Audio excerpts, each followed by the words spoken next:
Buenas noches, hermanos. Es un placer estar aquí con ustedes de nuevo. Y como anoche estuvimos hablando de quién es Dios, porque yo creo que si no entendemos quién es Dios, pues lo demás es difícil de entender. Y yo quiero hoy hablar de un tema que muy semejante, que es decir, ¿quién es Jesús? Y hay muchos, yo he conocido hasta ateos, que ellos conocen a Jesús y admiten que él fue un buen médico. Él había ido a la India a estudiar medicina allá, a Egipto para aprender de ellos. Entonces, por eso, no eran milagros, pero es que él había aprendido mucho de medicina. Pero dicen, yo aprecio a Jesús. Otros lo ven como un maestro con buenas ideas. Era un filósofo y ellos dicen, bueno, tal vez él se fue allá a la India a aprender de Buda o a los griegos, pero era muy inteligente, tiene muchas enseñanzas buenas. Teníamos una amiga que cuando uno le hablaba de Dios, ella decía, yo creo en Dios, pero no como usted. Y con eso quería decir que ella creía que Dios está en los cielos, Dios está en la piedra, Dios está en los animales. Pero Jesús tiene muchas cosas buenas para decir. Pero, ¿quién es verdaderamente? ¿Quién es Dios? Nosotros sabemos que eso es falso, ¿verdad?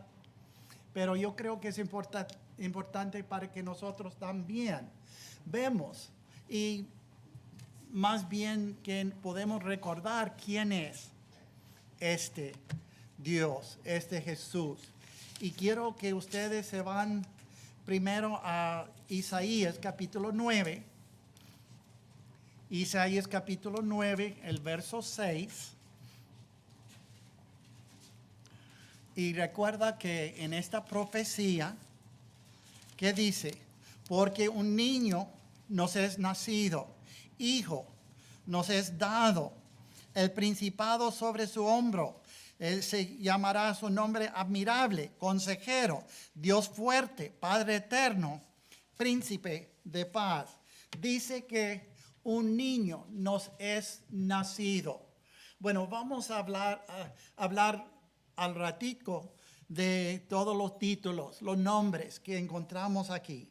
Pero yo quiero que nosotros recordamos que había más también. Vamos a regresar aquí, pero aquí primero dice, un niño nos es nacido. Bueno, ¿qué hay milagroso de eso? Pues los niños se nacen todos los días, ¿verdad? Pero este niño era distinto. Y en el capítulo 7 del mismo Isaías, en el verso 14, que dice aquí, por tanto el Señor mismo os dará señal. He aquí que la Virgen concebirá y dará a luz un hijo y llamará su nombre Emmanuel. Bueno, ¿a quién se refiere este verso? Nosotros sabemos que es a Cristo. Y claro, eso es en Mateo capítulo 1, lo cita. Pero yo quiero que nosotros pasamos una virgen. Muy bien. En Génesis capítulo 3, el verso 15.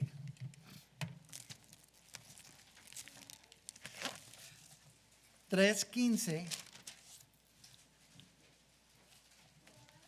Y eso fue la pena a la mujer por pecar, por tomar de la fruta que no debía. Y dice en el 15, y pondré enemistad entre ti y la mujer, y entre tu simiente y la simiente de ella. Perdón, eso es al serpiente. Esta simiente te herirá en la cabeza y tú le herirás en el calcañar. Nota bien, dice, pondré enemistad entre ti y la mujer, entre tu simiente y la simiente suya, de ella. No implica hombre aquí, es la simiente de la mujer. Yo pienso que dice, y claro, no dice en tantas palabras virgen, pero yo entiendo que eso también refiere a la Virgen María. En Gálatas capítulo 4.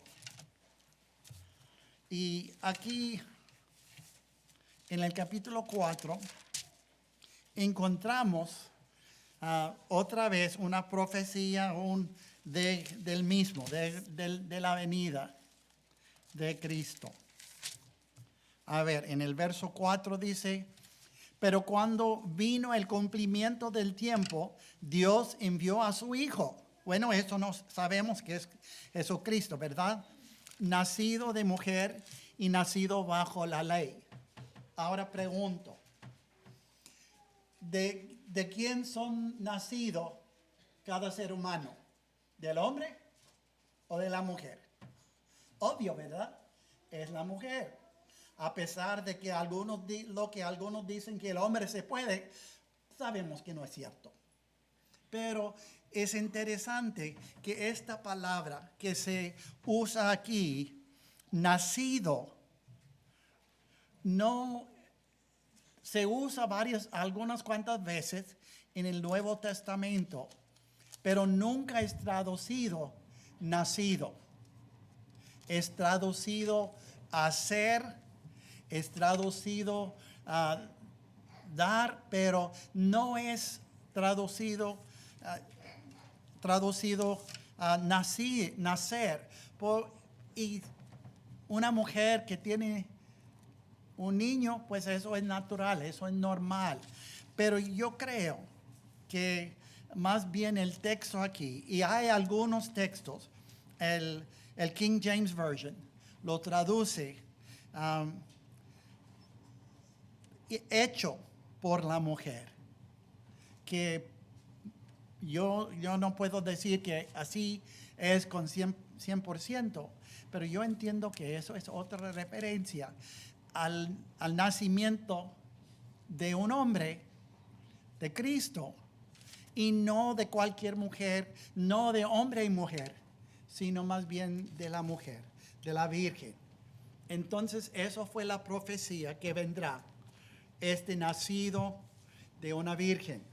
Eso en sí nos hace entender que Jesús no era cualquier hombre, porque no hay otro hombre ni mujer que se nació así, de una virgen. ¿Recuerda cuando el ángel apareció a María y le dijo que va a dar a luz un hijo?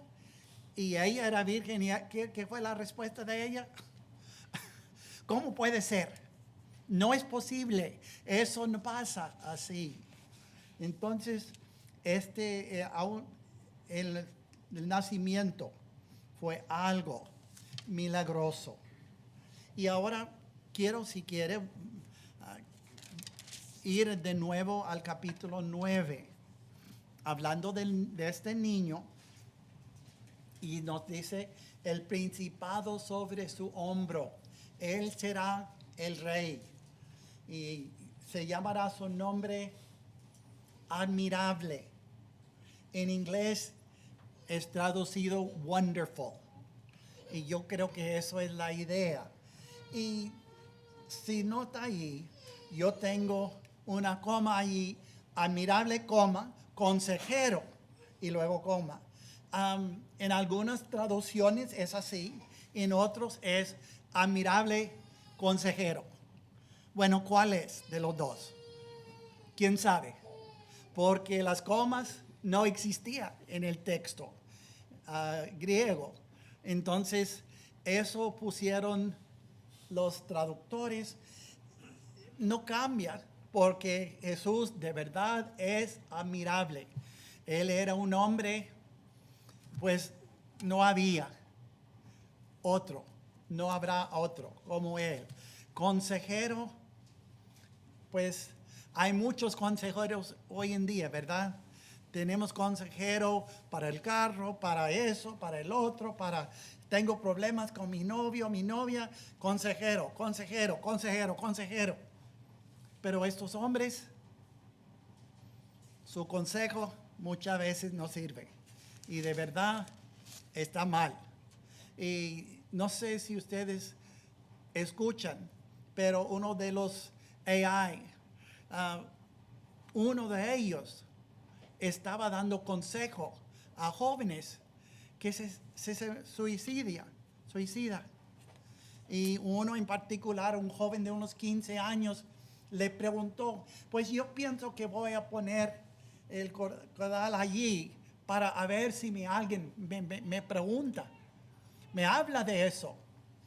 Y la computadora dijo, no, yo creo es mejor que eso sea nuestro secreto, para que cuando ellos se dan cuenta, va a estar allí ahorcado. Qué consejero, ¿verdad? Pero Cristo, el consejo de Cristo siempre es lo mejor. Cuando uno piensa, bueno, ¿qué debo hacer? Ya estoy en problema con mi hijo. ¿A quién debemos oír? A Cristo. Sea lo que sea, Él es el consejero mejor. Es un Dios fuerte. Y es interesante que en inglés la mayoría dice God Almighty, todopoderoso. Algunos dicen Dios fuerte, God, the mighty God. Y bueno, no vamos a entrar en esto de los testigos, porque esos usen este verso para enseñar que Jesús fue criado. No era Dios, era criado después, pero así es porque ¿qué sigue diciendo? Padre eterno. Y nosotros pensamos, el Padre es el Padre. Pero aquí Padre se refiere a Jesús. Él era Dios. Dios, la deidad, Padre, Hijo, Espíritu Santo, todos son Dios. Él era Dios, Él es Dios, el príncipe de paz. Porque por medio de Él, por medio de su sangre, tenemos paz. Entonces, este niño se nació, le dieron el nombre de Jesús, también de Emmanuel, y Él es Dios, admirable, etc. Pero también nos dice que Él era hijo, el Hijo de Dios. Y vamos ahora al Nuevo Testamento, en Lucas capítulo 1. Lucas 1, el verso 35.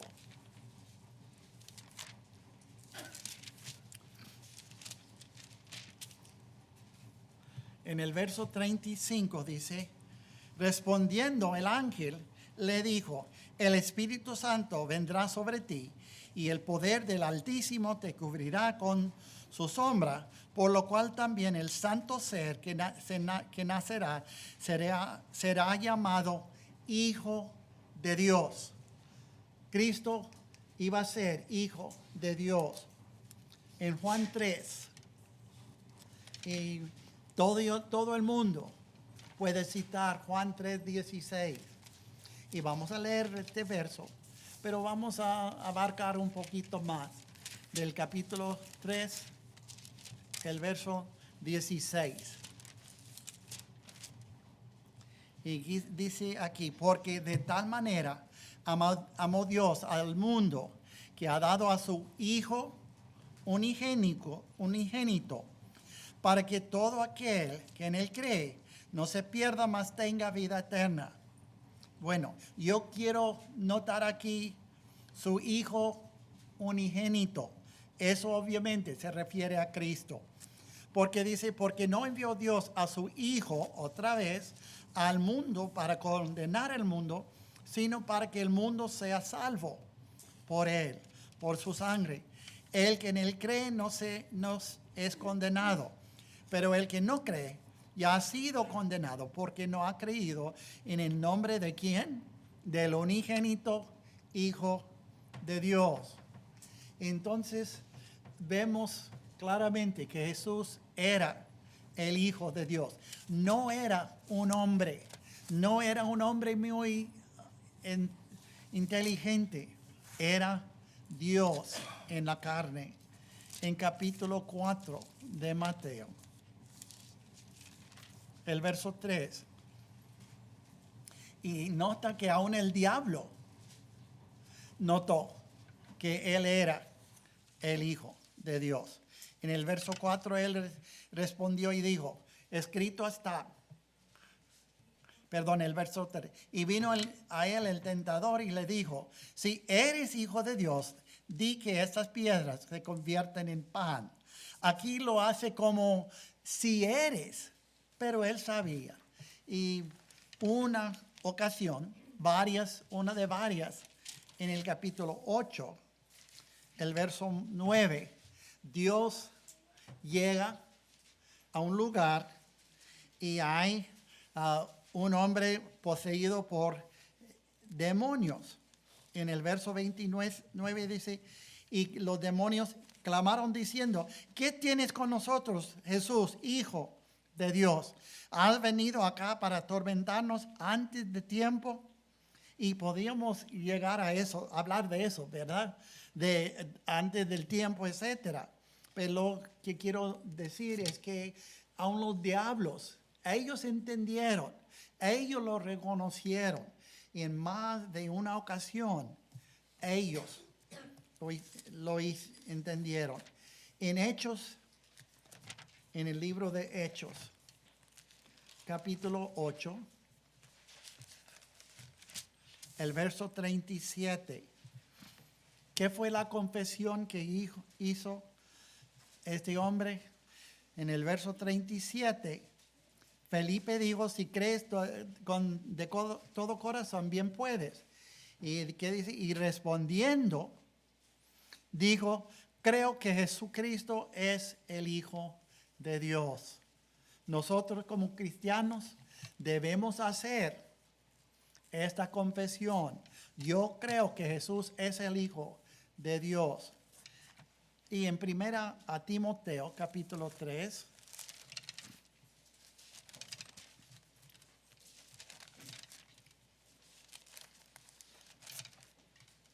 Capítulo 3, el verso 16. Nota lo que el apóstol Pablo fue inspirado a escribir de él. Indiscutiblemente, no hay discusión, no hay duda. Grande es el misterio de la piedad. Dios fue manifestado en carne, justificado en el Espíritu, visto de los ángeles, predicado a los gentiles, creído en el mundo, recibido arriba en gloria. ¿De quién está hablando?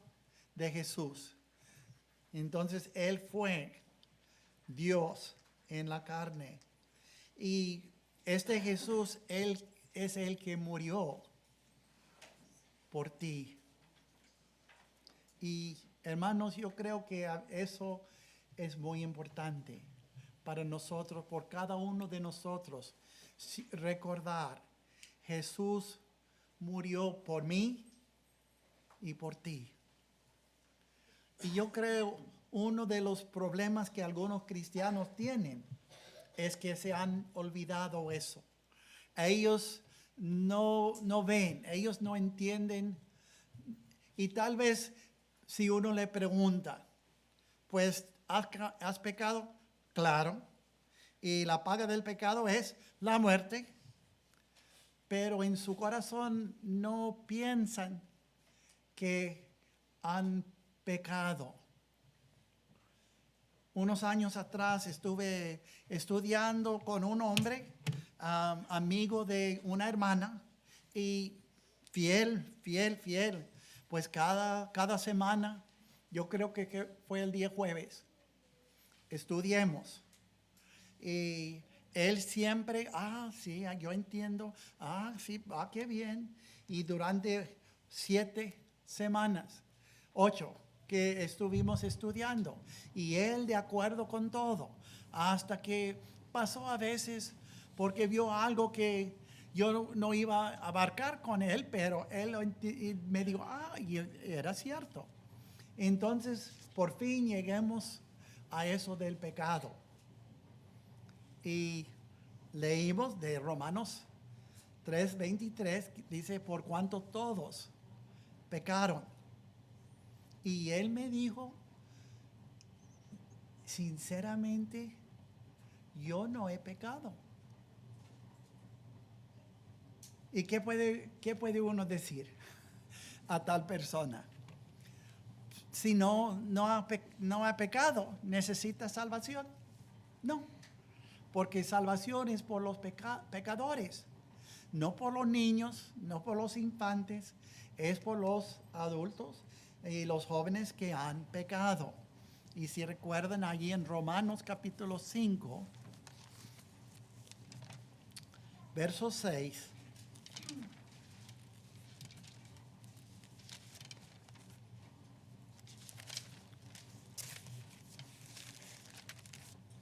antes de que venimos, mi esposa me preguntó, ¿puede usted leer en esta Biblia? Y yo dije, sí. Porque yo tenía años. Cuando yo empecé a predicar en español era la Reina Valera. Pero como allí en Tennessee tenemos una clase bilingüe, y entonces nosotros usamos la Biblia de las Américas. Porque es de lo que yo he visto, la única Biblia que está bien, está correcto, y es una traducción del inglés al español. No es bilingüe, no es como muchos que la Reina Valera, el King James, esos no vienen de los mismos manuscritos. Entonces, estoy acostumbrado a este. Y voy a decirles que me cuesta un poquito llegar a donde. Pero aquí en Romanos capítulo 5, el verso 6, dice, porque Cristo, cuando aún éramos débiles, a su tiempo murió por los impíos. Ciertamente apenas morirá alguno por un justo, con todo pudiera ser que alguno osará morir por el bueno. Mas Dios muestra su amor para con nosotros, en que siendo aún pecadores, Cristo murió por nosotros. Cristo murió por cada persona aquí que tiene la edad de conocer el bien y el mal. Y si usted ha pecado, Él murió para darle perdón. Si Él murió por mí, ¿cómo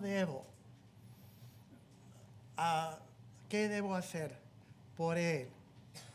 En Primera de Pedro, el apóstol Pedro dice lo mismo. Pablo lo dice, Pedro lo dice, que Cristo murió por nosotros. Primera de Pedro, capítulo 17. Y si invocáis, si llaman a Dios y claman por Padre a aquel que sin acepción de personas juzga según la obra de cada uno, debemos conducirnos en temor todo el tiempo de vuestra peregrinación, de nuestra vida aquí, sabiendo que fuiste rescatados de vuestra vana manera de vivir, la cual recibiste de vuestros padres, no con cosas corruptibles como oro y plata, sino con la sangre preciosa de Cristo, como de un cordero sin mancha y sin contaminación, ya destinado desde antes de la fundación del mundo, pero manifestado en los postreros tiempos por amor de vosotros. ¿Por quién tenemos el perdón de los pecados? La sangre preciosa de Cristo. Y nota en el verso 20 dice, destinado desde antes de la fundación del mundo. Dios, antes de que crió el mundo, antes de que crió el hombre, Dios ya tenía su plan para salvar al hombre, porque Él sabía que nosotros pecamos. Entonces Él lo hizo este plan, pero dice pero manifestado en los postreros tiempos. No fue necesario por Cristo morir varias veces, como dicen Hebreos, sino en estos postreros días. Entonces, volviendo a eso, en Romanos de nuevo, el capítulo 8.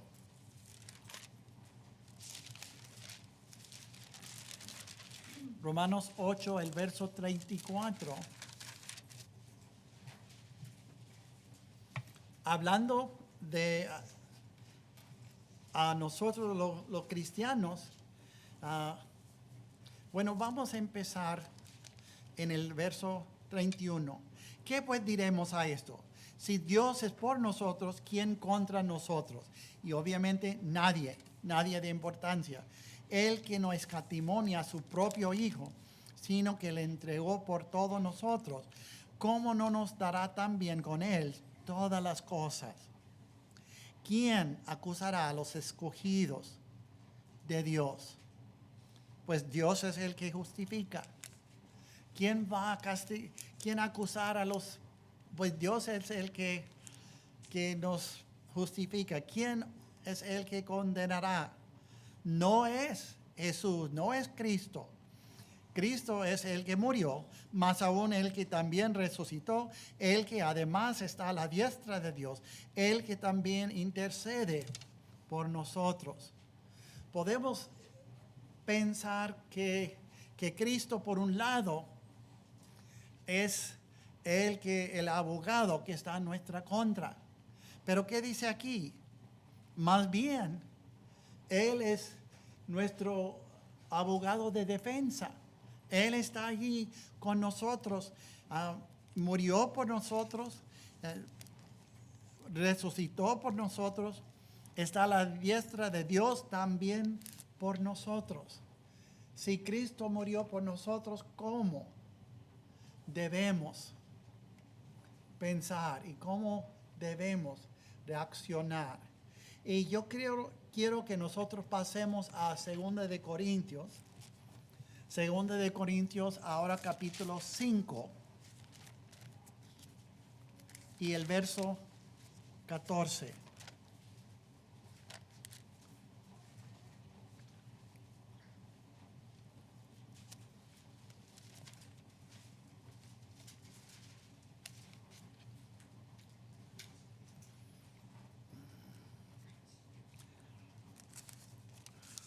Dice, y por todos murió, y hablando de Cristo, por todos murió, para que los que vivan ya no vivan para sí, sino para aquel que murió y resucitó por nosotros. Y nosotros, hermanos, tenemos la salvación por medio de Jesús. Y aquí también nos ayuda a recordar que nosotros debemos siempre pensar, si Cristo murió por mí, ¿cómo debo vivir yo? Debo vivir por Él, porque Él murió para darme vida. Y habla de dos hombres que eran amigos desde niños. Siempre estaban juntos. Cuando se casaron, pues los dos se casaron, todavía seguían como amigos, muy amigos, íntimos amigos. Y uno tenía 2 hijos, otro tenía 3, pero ellos siempre están juntos. Y llegó el momento que de uno de ellos perdió un riñón. Murió el riñón, entonces está bien, todavía le quedaba otro, pero a poco tiempo el otro también se dañó. Y llegó el momento de que este pues necesitaba trasplante de riñón.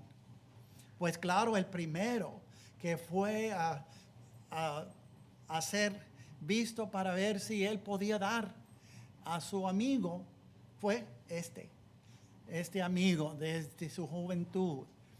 Y fue cierto que él podía dar.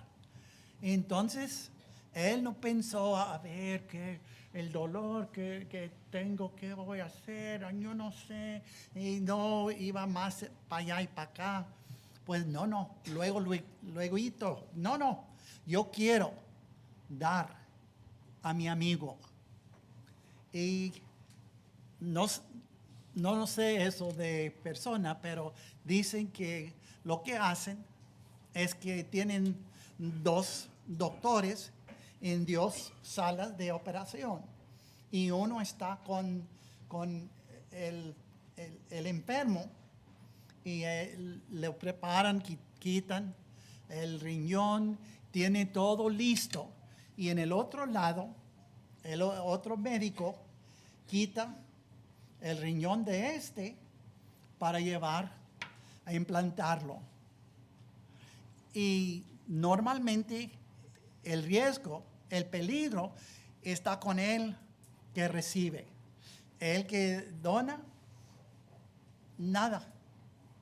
Pero en esta ocasión falleció el amigo que regaló un riñón a su amigo. Y claro, el otro ya lo tenían allí dormida, y cuando se levantó tenía 2 preguntas. ¿Fue bien el trasplante? ¿Y qué de mi amigo? ¿Cómo está él? Y el médico tuvo que decirle, no, pues el trasplante salió muy bien.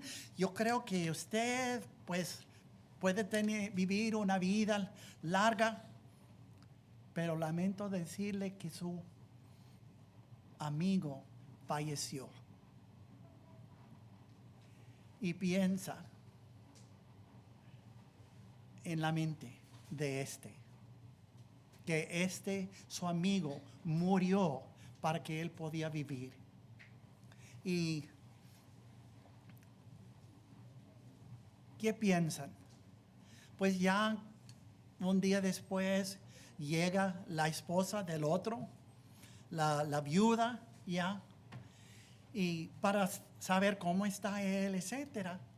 Y cuando ella entra a su cuartito, pues él dice, ay, mi amiguita, pues muchas gracias por lo que su marido hizo. Chao. Qué ingrato, ¿verdad? Pues ¿qué esperamos de él? Que él va a decir, ay, mi amiga, yo no sé qué puedo decir, pues lamento mucho que falleció su marido, pues yo voy a ser como padre a sus hijos. Yo voy a ayudarle en todo lo que puedo hacer. Y eso entendemos, ¿verdad? Eso es lo que esperamos. Pero hermanos, Cristo murió por nosotros. Y no tenía que hacerlo. No fue accidente. Él lo hizo a propósito. Y si Él murió por mí, ¿cómo debo yo vivir por Él? Y yo quiero hacer 2 preguntas a todos los que están aquí. ¿Estás tú bien con Dios? ¿Necesita ser bautizado para el perdón de los pecados? Bien puede hacerlo ahora. Pues eso es eso es la manera de ser salvo. Si crees en tu corazón que Jesucristo es el Hijo de Dios, bien puede ser bautizado. Entonces debemos también confesar a este Cristo, que Él es el Hijo de Dios. Debemos dar una vuelta en nuestra vida. Y nosotros usamos la palabra arrepentimiento.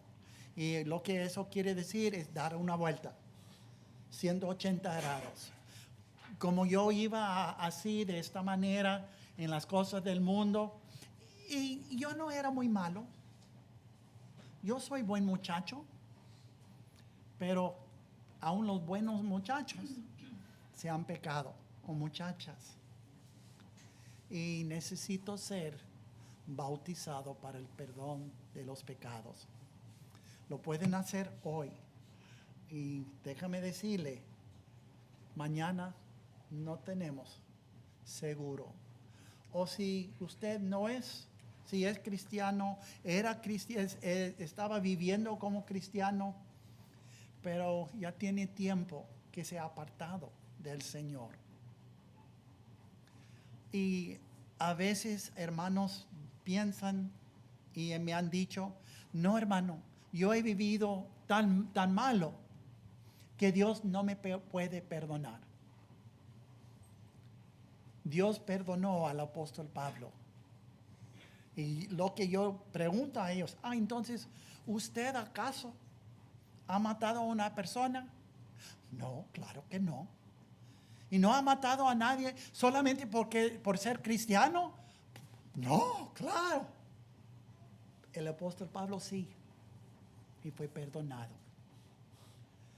Dios quiere que todos sean salvos. Y nosotros, usted, si necesita ser bautizado, ahora puede. Si se necesita ser reconciliado, ahora puede. Si hay algo en su vida, algo privado, algo personal, que toca solamente a Dios, pues lo puede pedir perdón a Dios hoy para que sea salvo. Cristo murió por nosotros y nosotros también debemos vivir por Él. Nos ponemos de pie, por favor, para cantar el himno de invitación.